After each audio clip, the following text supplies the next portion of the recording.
It's the mom life. Hey everyone, welcome to another Living in the Moment with B. And Steph, hi guys, I'm Yay, back. she made it right on time for Mother's Day. Made Yes, or the day after it. Mother's Day, I should say. So good to see Which you. actually marks our 1 year of the pod. Woo! Woo! We launched last year, the day after Mother's Day. Mm, So happy 1 year, everyone, and thank you guys for joining us on this journey. It's been so fun. yes, thank y'all. And we do have the goal is to release the website this month, y'all. So it is coming. It is gonna have blogs, it's gonna have recipes. And right now we are working on a section where we can all communicate and discuss whatever topics we want to bring up as moms. And so I am super excited to build a community that way. And Steph and I have been working so hard around the clock for this. And so we wanted to make it to the 1 year mark, but it's okay. We're going to make it to the month, is what I'm hoping. Yeah, within the month, it still counts. Right. Yes. Well, today we are talking about marriage and how marriage changes after kids. We actually came across a statistic that made us think of this, and I'm going to let B introduce that. Yes. And so there was one that I saw with Psychology Today, and it said 40% of marriages get a divorce within the first 5 years of having a child. And so like to send each other a lot of topics to go through, and that was one. And we're like, yeah, it's been hard. And I think Steph and I have had hard times in different aspects of this motherhood roller coaster or ride, whatever you want to Yeah, call it. But yeah, I would agree that JJ's 2.5, and there have been some bumps on the road. I can totally see that, especially from a perspective of like resentment growing. From what I looked up, that seems to be where a lot of the fall apart, the fallout comes from, is that spouses just get resentful of each other on both sides. Mom a lot of the time is doing most of the work with the baby, or so she feels.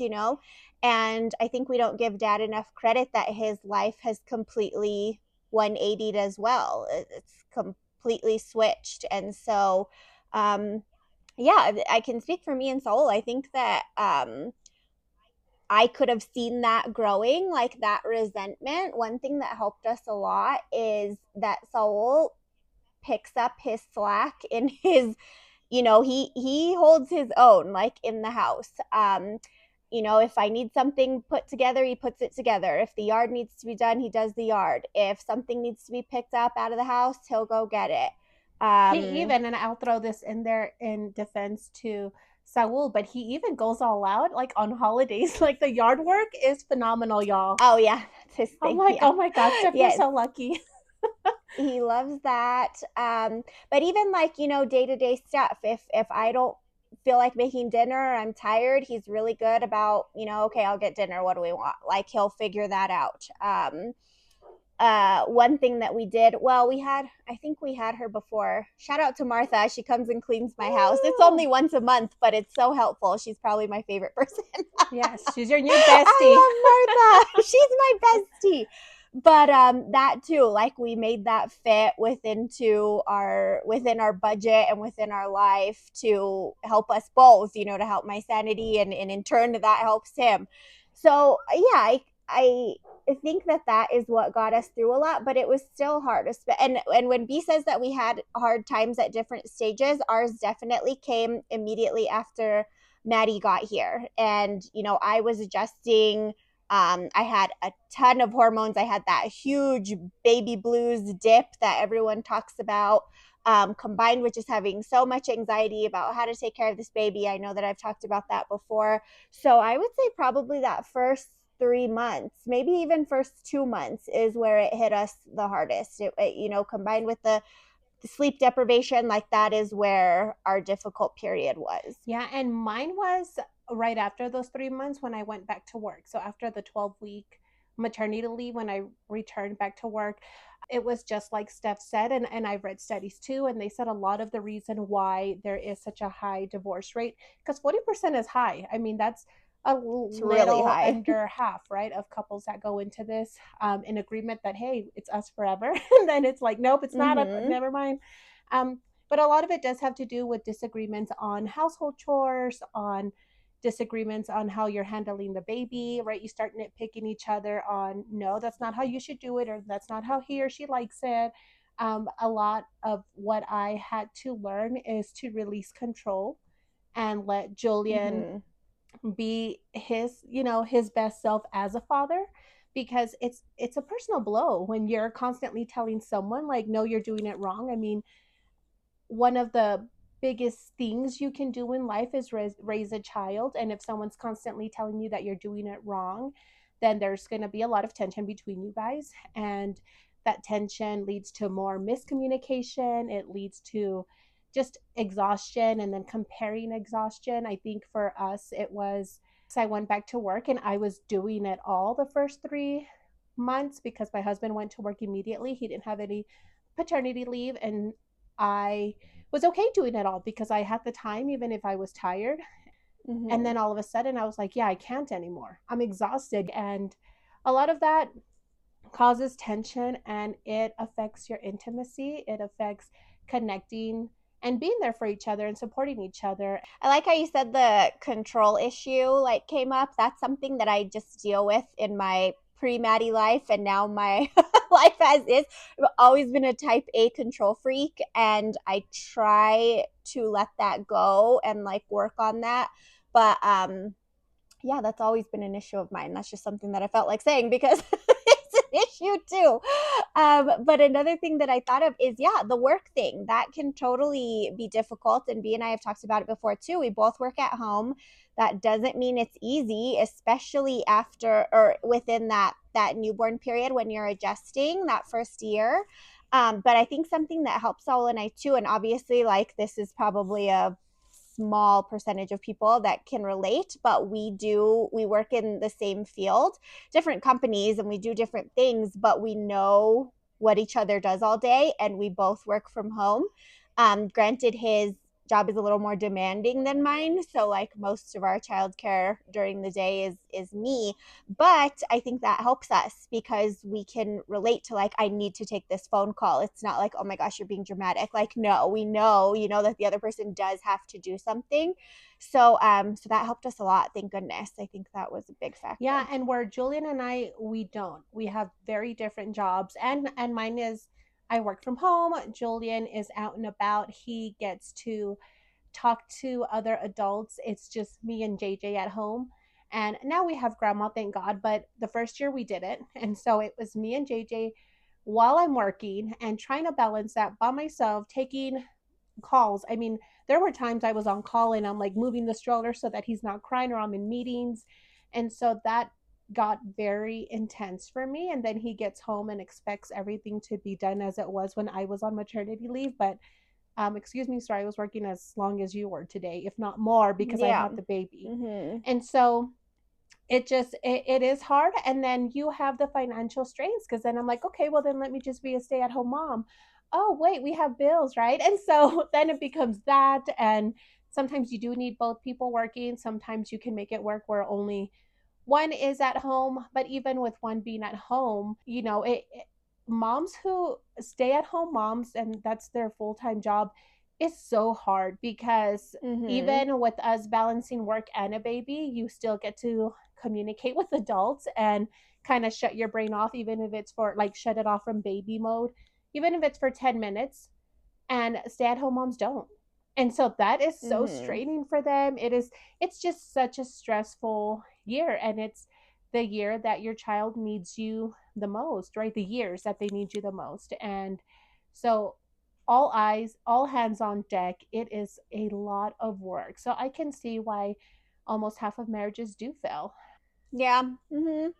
And then it brings in, like you said, okay, well, I'll be a stay-at-home mom. Well, that's not feasible. Okay, should we look into daycare? That's a whole other conversation. So we had to call in my dad. He's the retired grandpa in our family, so he would come, especially in that first year, a couple times a week, and I'd just like work and get all of my stuff done, just during those, couple days basically. And then have the rest of the week to focus more on Maddie. But yeah, you need help. Like you said, your mom came in. You have to. It's really difficult to just do it by yourself at home and Yeah, and work. my mom So, came in, but she's not retired, and so she got a job where we live, and she started working full time, and so I, thank God, am salary, and so I had to just do a lot of my work at night, and that was not fun. Um, yeah, that so too. you find a balance and you find what works best for you, but you do have to find a balance. Like that is the key. And that is a balance with each other, right? Respecting each other, learning to communicate better. And there's many things that you can look at and think, we created this most beautiful human being. How are we not in love, with each other? But so much resentment and so much comparison and so much it really pushes you to the brink, right, to the edge. And all of a sudden you went from having this lovey-dovey household, this honeymoon stage household, to now you have this aggressive household that you are trying to navigate, and that is very difficult. So I would say, from experience, give each other grace. um, Shut up. I say that like, shut up, B, just let him talk, hear him out. He They need to learn to hear you out too. And communication is key. And once you start communicating better, once that respect starts to come back, then the intimacy will fix itself, for a woman anyways. Yeah. And that's just all we focused on is like work aspect of it, right? Like not even the emotional needs of each other, which you are kind of touching on.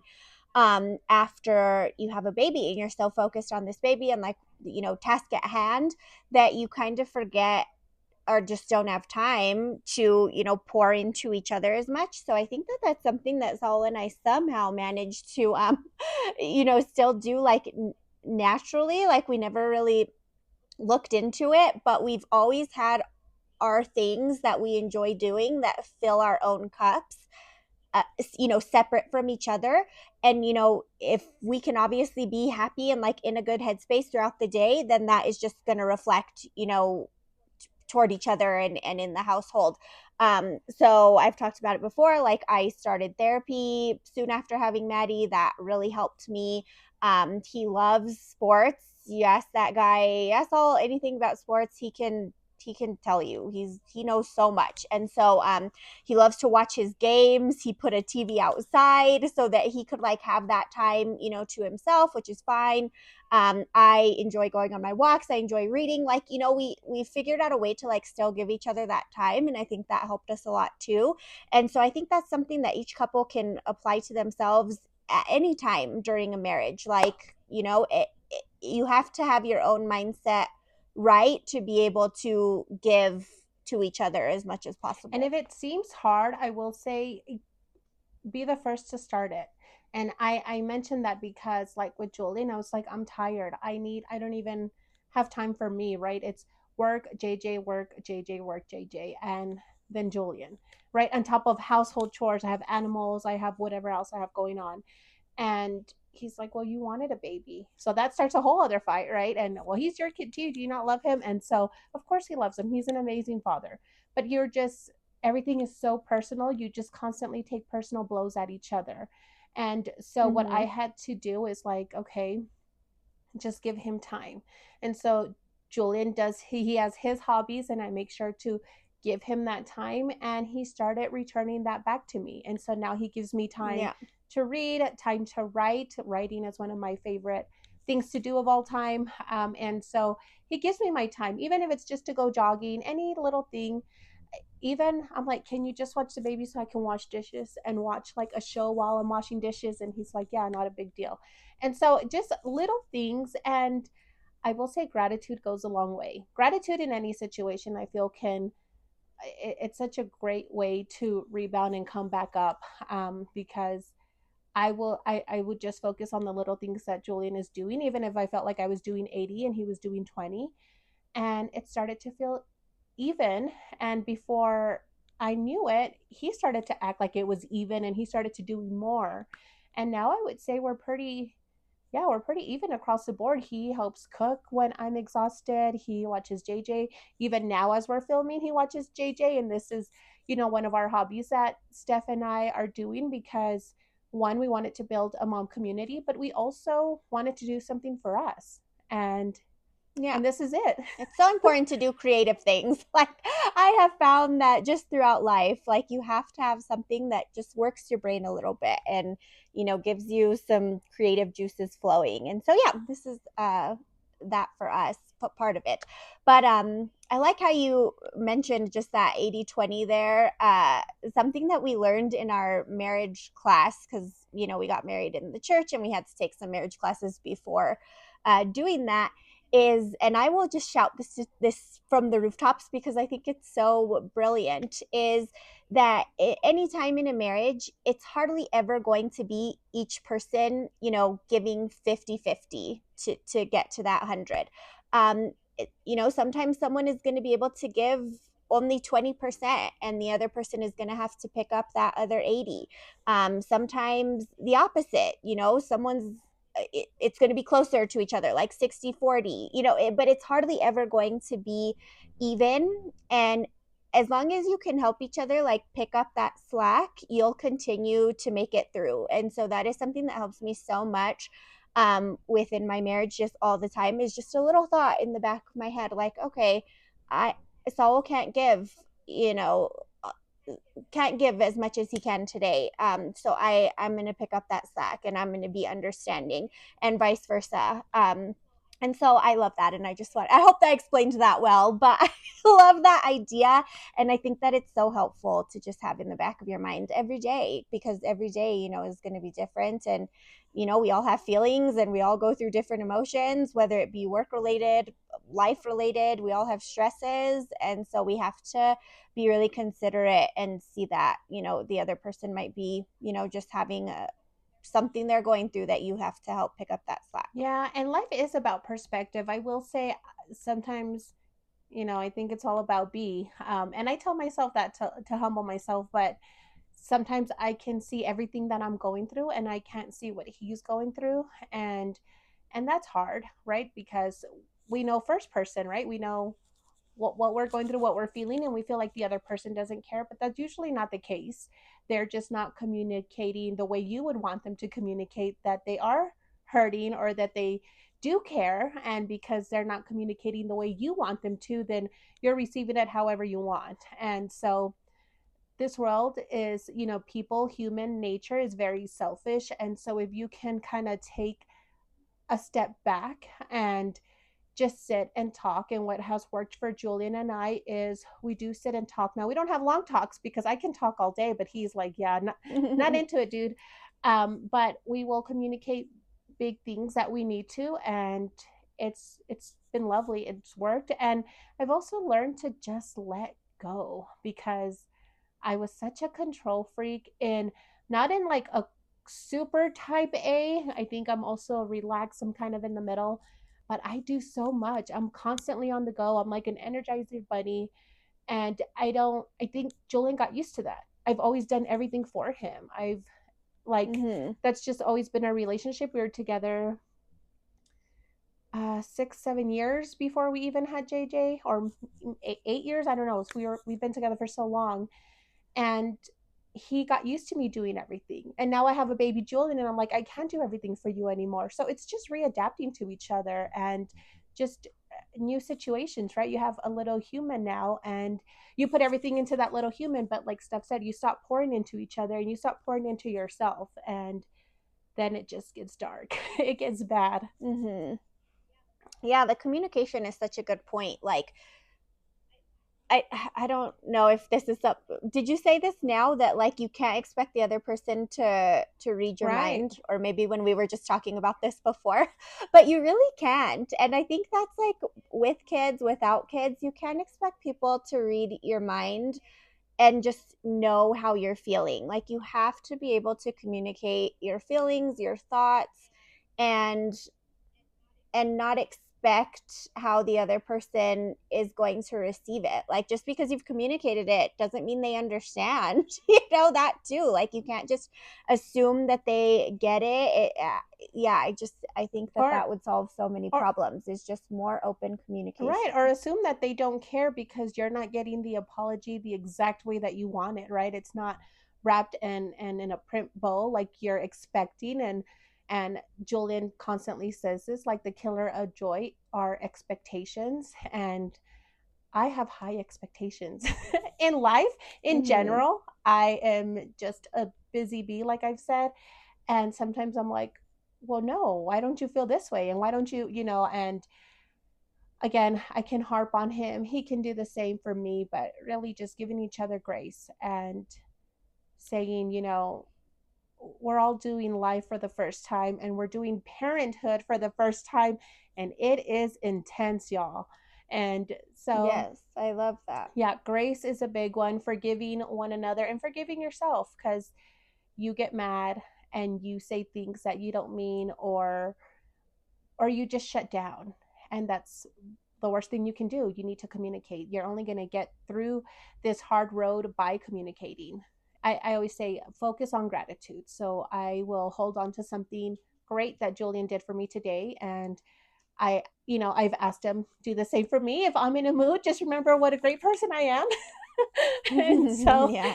that is how we are surfing through. And actually, once you get it down, you're in a whole new beat and everything is so much smoother and easier. So it's just a hard era of figuring it out. But once you do, you're like a locomotive, like you're just going. And it's good. It's good. It's not perfect, but it's good enough, man, where you're both okay and you're happy and your baby's healthy. Yeah, definitely.